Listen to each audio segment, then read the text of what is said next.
Para definir una geometría horizontal o, en su defecto, un alineamiento horizontal de ferrocarril, el procedimiento es exactamente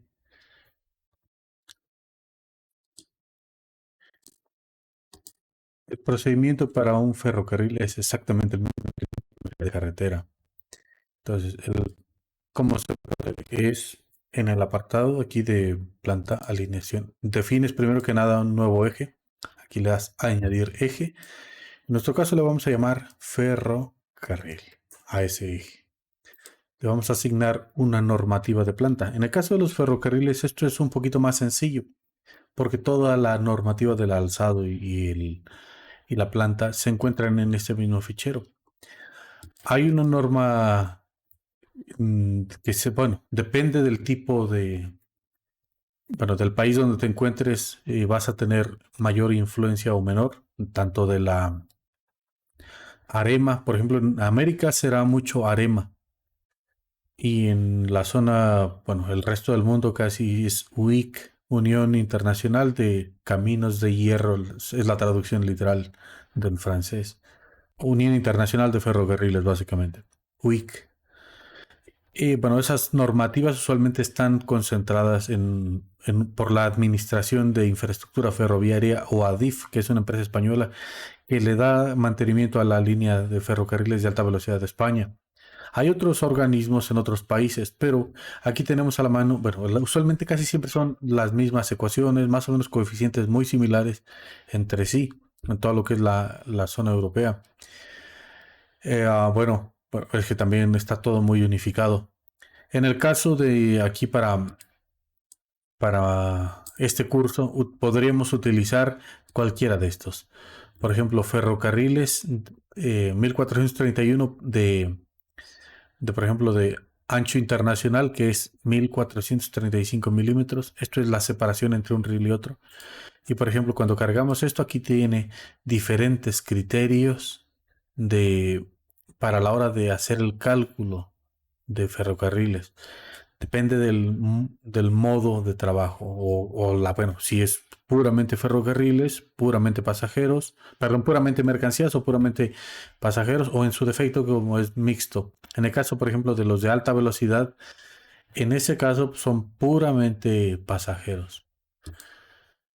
Esa sería la norma internacional, la ENB 13803, que esta es como una norma muy usada en este mundo de los ferrocarriles, aunque la actualización más reciente de esa misma normativa, basada en esa misma ENB, está ahora concentrada para los tres tipos de anchos de trocha o anchos de escantillón típicos. El ancho ibérico, que es la separación entre hongos de riel, son 1668. Hay ancho estándar o internacional, 1435 y el ancho métrico de 1 metro exacto, 1000 milímetros. Esto es para líneas de metro, obviamente el último. Entonces, en nuestro caso vamos a diseñar para un ancho estándar de 1435 milímetros. El ferrocarril será de 160 kilómetros por hora. Entonces, el tipo de modo de servicio será modo normal. El modo referencia es como parámetros muy suaves. Es como que lo recomendable. Modo normal, el promedio, y modo excepcional para condiciones críticas o condiciones donde tengamos muchos bloqueos en todos los sentidos. O sea, donde radios más pequeños, clotoides más pequeñas, curvaturas más pequeñas, etcétera. Todo más pequeño. Entonces nosotros vamos a utilizar normal. Aquí no afecta el tema de unidireccional ni nada de eso. En este tipo de ferrocarriles tampoco se calcula ni distancia de visibilidad de parada ni nada de eso, puesto que todo va por logística. Esto va por bueno, en esencia los ferrocarriles se controlan por cantones, le llaman cantones o tramos o segmentos, que todo va señalizado mediante un sistema que se llama SRTM, que básicamente manda señales y bueno, la locomotora que tiene un sistema electrónico se está comunicando con esos cantones. Entonces, esos cantones son lo que le avisan cuándo hacer paradas, a qué velocidades ir, previo que va a entrar a una curva, lo que sea. Y bueno, cuando son líneas de un solo hilo, por ejemplo, es decir, de una sola vía, Bueno, hay algunos otros pares de vías que les llaman laderos o escapes, que básicamente es para que un ferrocarril que va en un sentido se aloje allí mientras viene otro en sentido contrario, pero todo esto va con una logística. Por eso es que no se calcula algo así como distancia de visibilidad de parada en este tipo de cosas, o sea, porque no, o sea, no es concebible, no es lo mismo que una carretera.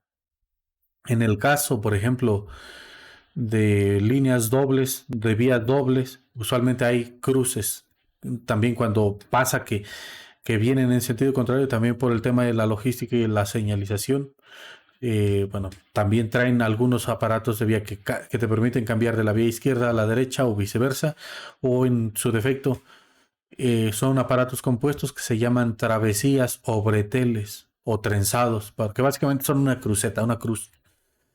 Bueno, entonces vamos a definir esa geometría. Lo vamos a decir aquí en el alineamiento 2 que está completamente vacío, que trace una geometría similar a la de esta carretera. En este punto ya la tenemos aquí definida. Si quisiéramos que nuestro ferrocarril quede a cierta distancia, voy a apagar las curvas de nivel. Por aquí le di en el clic de la llavecita, que parece como una llave del agua, que es el gestor de procedencias, y apagué todo lo que venía de topografía. Bueno, si yo quisiera que mi ferrocarril pasara a cierta distancia de la carretera, por ejemplo, podría hacer lo siguiente: capturar las coordenadas de esta recta, enganchándome en los vértices de esta línea. Para ello le diría aquí, engánchate a los vértices. Le diría en este punto y en este otro punto. Pasa tal vez a unos 200 metros de distancia. O no lo sé, tal vez 200 son mucho. 150 metros. Igual esta otra recta. Por ejemplo, esta otra recta le podría decir, ok, engánchate aquí y acá. Desfásate unos 150 metros, unos 100 metros tal vez. Aquí. Y en la última recta, igual, nuevamente, engánchate aquí más o menos y engánchate acá. Igual a unos 100 metros. 100 metros y ya quedó. Bueno, ahorita vemos con las curvas qué tan compatible es esto. Primero que nada, cada vez que le das una normativa debes de decirle cálculo, porque si no va a quedar con el caché de la normativa previa. Entonces le das cálculo y ahora sí, te posiciones en una curva. Primero, sabemos que hemos definido una velocidad de 160 kilómetros por hora. Entonces, aquí cuando tú le pidas en la R de radio, te va a mostrar una serie de menús donde te va a hablar de varios temas. Primero, nada del peralte.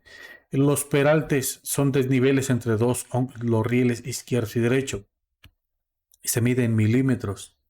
Entonces hay varios criterios en el caso de una curva. Peralte, que es el desnivel entre rieles en la zona de la curva circular. Otra cosa que es la insuficiencia de peralte. Bueno, el concepto se refiere a que tú cuando haces un diseño de una línea ferroviaria, haces una velocidad de diseño, pero vas a tener trenes rápidos y trenes lentos. Bueno, pues la insuficiencia de peralte sería como que ese valor diferencial entre el peralte que necesitarías para trenes rápidos respecto al peralte de diseño, y el exceso de peralte sería lo contrario. La diferencia entre el peralte bueno, teórico de la curva aplicado respecto al de trenes lentos. Entonces, una curva siempre se diseña para dos velocidades, una mínima y una máxima. La máxima usualmente es de pasajeros y la mínima es usualmente la que en su defecto, bueno, porque una línea puede ser mixta, pasajeros y mercancías, es la velocidad más lenta que debería de ir un tren de mercancías. Entonces, tú eliges aquí cualquier tema, por ejemplo, este radio de no sé, de 1300. Ese radio de 1300 te va a permitir un peralte de diseño de 120 eh, milímetros con una insuficiencia de peralte de 112 para esas condiciones de curva, una aceleración de 0.73 metros por segundo, es una aceleración no compensada lateral, y ahí está. Entonces el mínimo para cualquiera de los tres criterios de servicio, recomendable, normal y excepcional, serán acá. Entonces, este será el mínimo. Podrías empezar por allí. Ese sería tu radio mínimo. Si no te cuadra, por ejemplo, o no te parece correcto, pues simplemente aumentas el radio.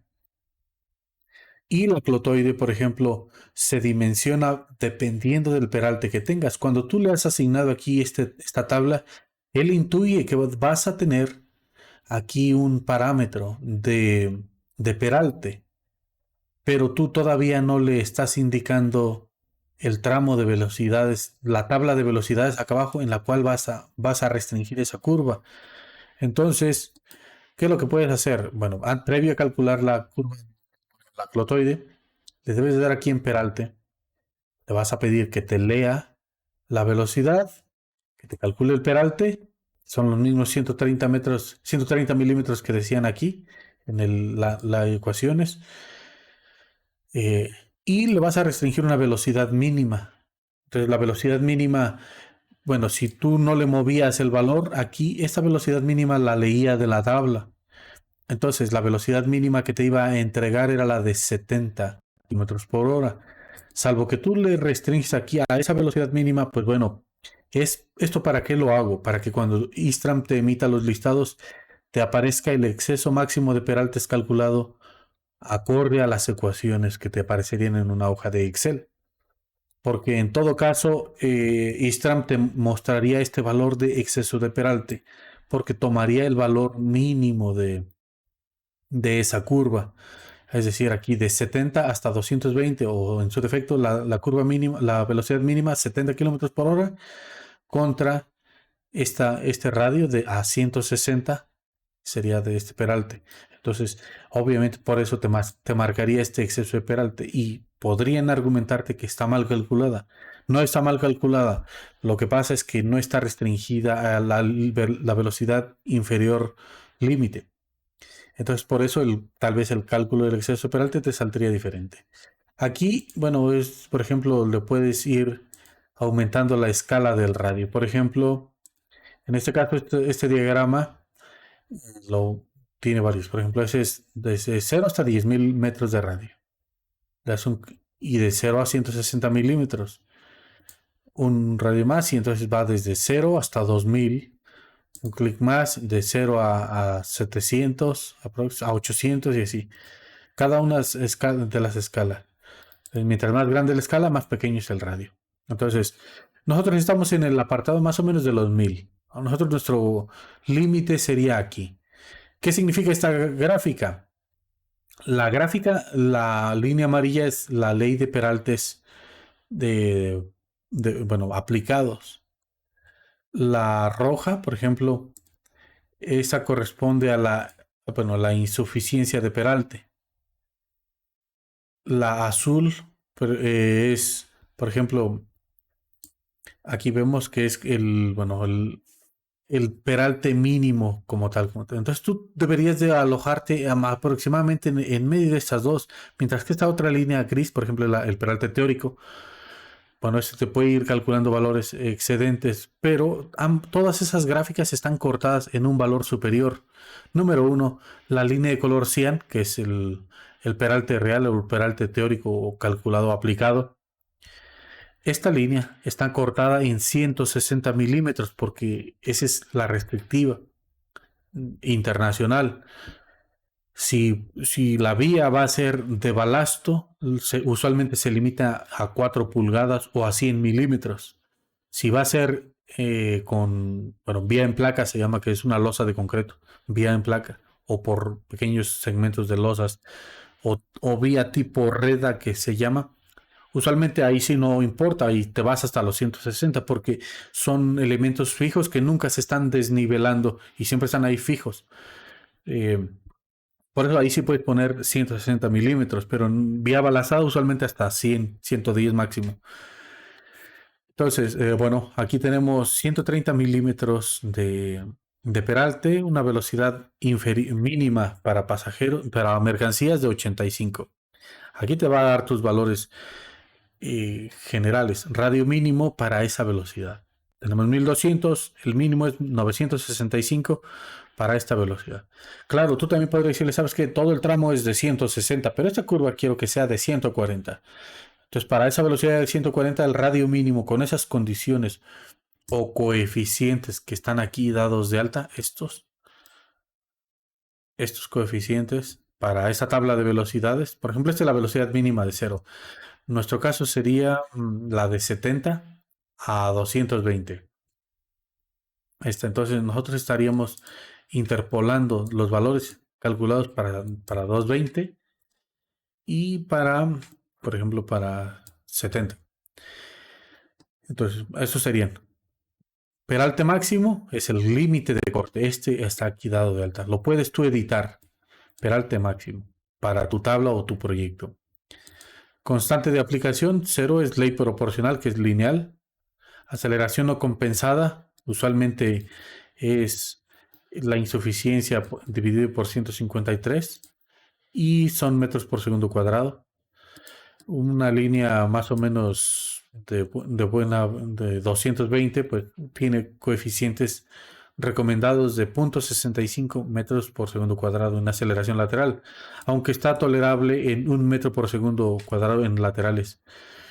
Entonces, obviamente una línea de 160 kilómetros por hora admite esto y más, porque hay, por ejemplo, mientras más grande es la velocidad, también, por ejemplo, se va cuidando que esta aceleración se mantenga. Entonces, bueno, ahora sí. Insuficiencia máxima de peralte. La insuficiencia, pues es el peralte que podría tener, por ejemplo, los trenes para trenes rápidos. O sea, ¿cuánto te faltaría, por ejemplo, eh, entre ir, por ejemplo, de 160 a 220, por ejemplo, que fuera el tren rápido y el tren bajo, pues 85, tren lento. Peralte teórico, este sería lo que te calcularía la formulita de la estabilidad. ¿Qué fórmulas utiliza Easton para calcular el caso de los peraltes? Easton utiliza lo siguiente. La K, que es el coeficiente ¿qué se llama? De ancho de trocha, es la separación entre rieles dividido por la gravedad por 3.6 al cuadrado. Esto se llama constante de ancho de trocha, la K. Para cada uno de los anchos de trocha, por ejemplo, si resuelves esta ecuación con la separación aquí, te va a dar estos coeficientes. Para ancho de trocha internacional es 11.8, 13.6 para ibérico y 8.3 para métrico. Entonces, de tal manera que el radio mínimo se calcula así. Radio mínimo igual a esta constante por la velocidad al cuadrado dividido por la suma de la insuficiencia de peralte más el peralte máximo. El peralte máximo o límite de peralte que tú le asignas. El teórico igual. La constante, velocidad máxima dividida por el radio. Peralte teórico es la diferencia entre el teórico real, entre el teórico y la insuficiencia. Y aquí tú puedes decidir, bueno, aquí se deciden varias cosas, ¿no? Si es mayor que el teórico, es decir, en cuanto al momento el peralte es mayor de 160, utilizas una proporción lineal entre tu velocidad mínima radio actual y radio mínimo multiplicado por el peralte de horizonte. Entonces eso te daría aquí estas condiciones. Si se pasa de 160 de tu límite, bueno, aplica uno u otro. Entonces, son varias tomas de decisiones aquí. Entonces, aquí, por ejemplo, vemos que esta es la proporción lineal.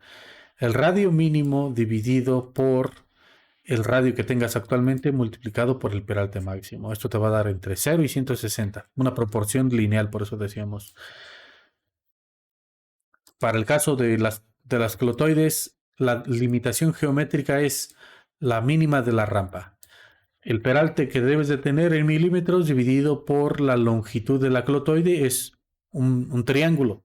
Esa es una rampa de peralte, se llama. Si tú haces la operación entre no sé, el peralte que hayas calculado y la divides entre tu longitud de clotoide, te va a dar esa rampa. Pues bueno, aquí te verifica esos 4 criterios.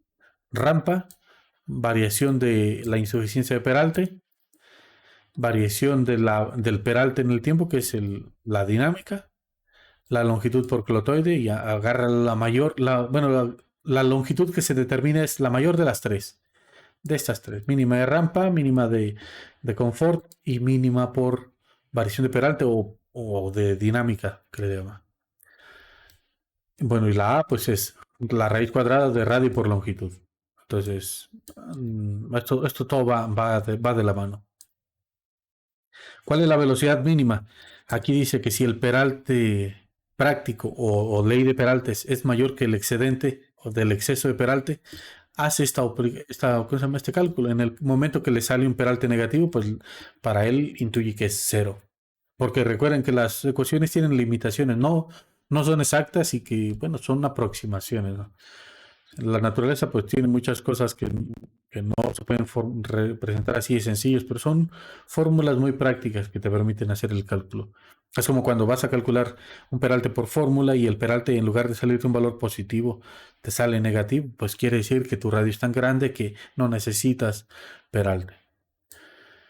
Entonces todo esto lo va a calcular con estas ecuaciones. Son las ecuaciones estándar, casi todas las normativas la utilizan, salvo dos, tres pequeñas correcciones aquí. Correcciones como cuáles puede ser, que algunas solo utilizan la insuficiencia o el exceso o el peralte teórico, pero son muy contadas. Casi todas estas fórmulas son muy universales. Ahora sí, entonces de ahí es de donde sale el peralte y podremos aplicar varias cosas. Uno, el peralte, por ejemplo, una cosa es el peralte real, el que te sale más o menos ahí calibrado. Ahora yo lo voy a poner aquí 160 y te sale un peralte máximo que es el que tú limitas por tu norma, por el tema constructivo, ¿no? O sea, tiene que haber un límite. Es como que en carreteras te saliera una pendiente transversal no sé, del 16%. Casi siempre se limitan entre el 8 y el 10%. Y igual pasa en ferrocarriles. Si utilizas la ecuación y calculas ese peralte, por ejemplo, en la ecuación te saldría, por ejemplo, aquí 252 milímetros. Entonces, haces una proporción lineal, te saldrían 99 milímetros. Pero, por ejemplo, al tomar una serie de decisiones basadas en todo ello, aquí sale la ley de Peralte de 130. Entonces, ¿cuál puedes utilizar tú? Realmente puedes utilizar la ley de Peralta así como tal. Si tú le pones, por ejemplo, 125, te va a decir que sí está bien. Si le pones 99, también te va a marcar que está bien, porque puedes poner un espectro de peralte entre el peralte real y el peralte, la ley de peralte práctico. Si yo le pongo aquí de pura casualidad algo menor que el peralte real, por ejemplo 98, me va a decir peralte insuficiente, porque el peralte real es como que el mínimo que le puedes aplicar. Y si también le pongo un poco más que el peralte que está ahí, por ejemplo 131, me va a decir peralte excesivo. Entonces yo tengo para moverme entre peralte real y peralte práctico, o peralte, ley de peralte. Siempre voy a aplicar en todo caso el peralte más grande de todos, el peralte práctico, la ley de peralte.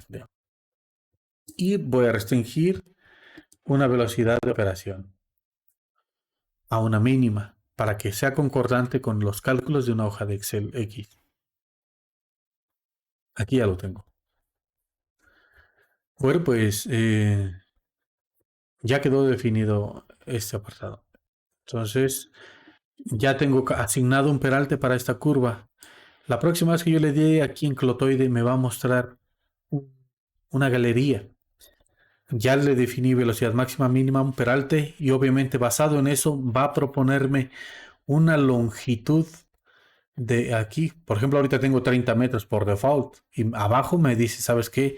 Tienes una rampa de 4.3, debe de ser menor de 2. Entonces, si yo le pongo la longitud mínima que calcula aquí, la próxima vez que le pida aquí que me revise la N, la normativa de ambas clotoides, me va a decir, ok, ya tu rampa es de 1.1, debe de ser menor de 2, por lo tanto estás bien. La variación de la insuficiencia de peralte es de 45, que es menor de 55, por lo tanto está bien. Y la variación del peralte en el tiempo son de 48 milímetros por segundo, que es menor que 50, por lo tanto estás bien.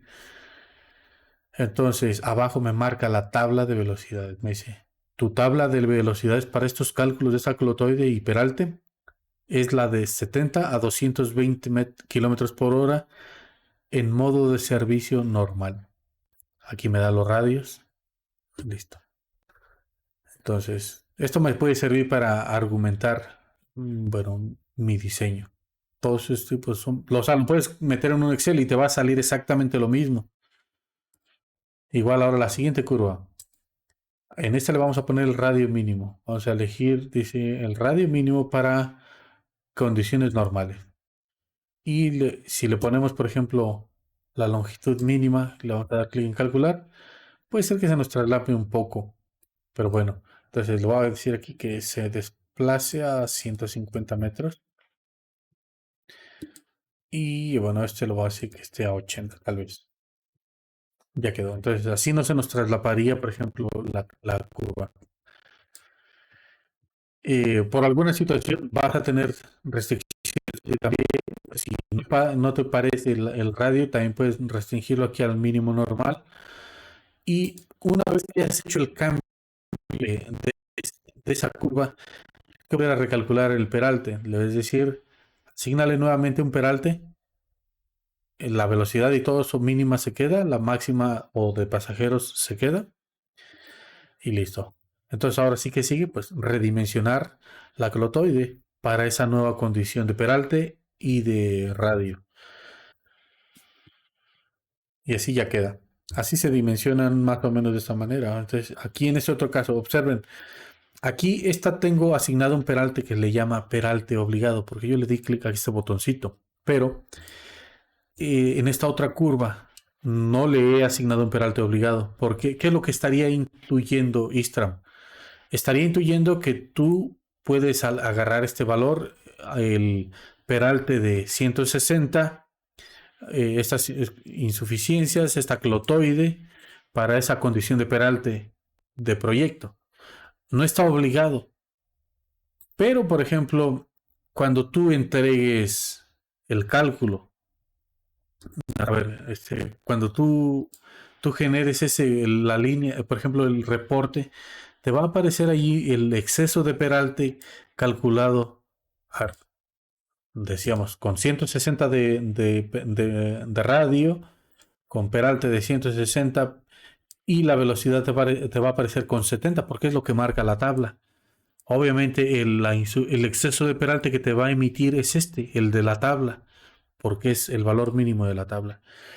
Pero si tú lo restringes, ahora sí te va a cuadrar con tu listado, tus ecuaciones de un libro de Excel. Más que nada por esto, porque no es que el diseño esté mal, sino que porque, bueno, en este caso, Listran va a leer tablas previas, tablas siguientes y tabla actual para hacer interpolaciones entre los diferentes coeficientes.